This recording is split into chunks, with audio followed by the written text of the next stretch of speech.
I had by chance picked up a trip for that weekend. And it was going to Toronto, and I got into this to travel, so it was going to Toronto, and I really wanted to go to Canada. So that was my first flight after 9/11.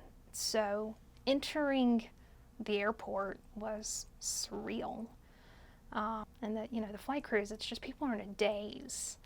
And I ran into that person I was supposed to fly with that week, and we, just kind of hugged and cried and were scared. And that's a really odd thing to say because we were on these tiny little aircraft. I was flying a 50-seat aircraft. I didn't see where that could be used as a weapon, but you didn't know what was happening at that point. You didn't know who was a threat and who was ready to do something. It was still so new. And so it was a fear, probably not the same kind of fear that a mainline flight attendant had. And I want to acknowledge the privilege of being at a smaller, airline and probably not dealing with it in that way, especially not one of the airlines that had just experienced 9/11. But there's just fear in general. In my first flight, I think we got on in the aircraft, and the airlines took a hit after this because passengers were in fear too. Passengers, experienced the same thing, right? My flight only had a handful of people on it, maybe 13 people. And I know it probably would have been a full flight. It was a Saturday going to Toronto. Probably would have been full. And the people that got on that flight were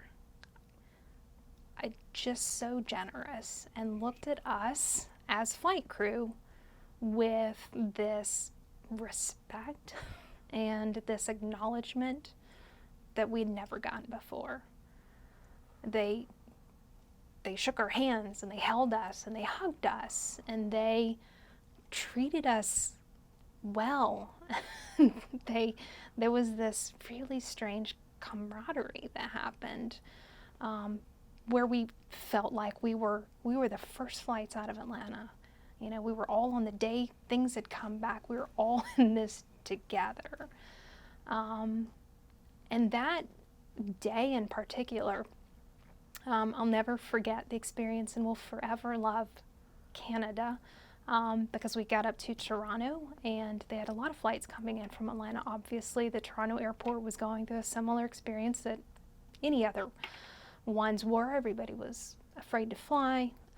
We got there, we got into our van and went to our hotel, which was right in downtown Toronto, right there in probably one of the most populated areas of Toronto. There was a bridge to kind of the main area of town, and the whole bridge, there were flagpoles that probably the week before had been Canadian flags were all American flags. That solidarity, that mourning together was incredible. I'll never forget that.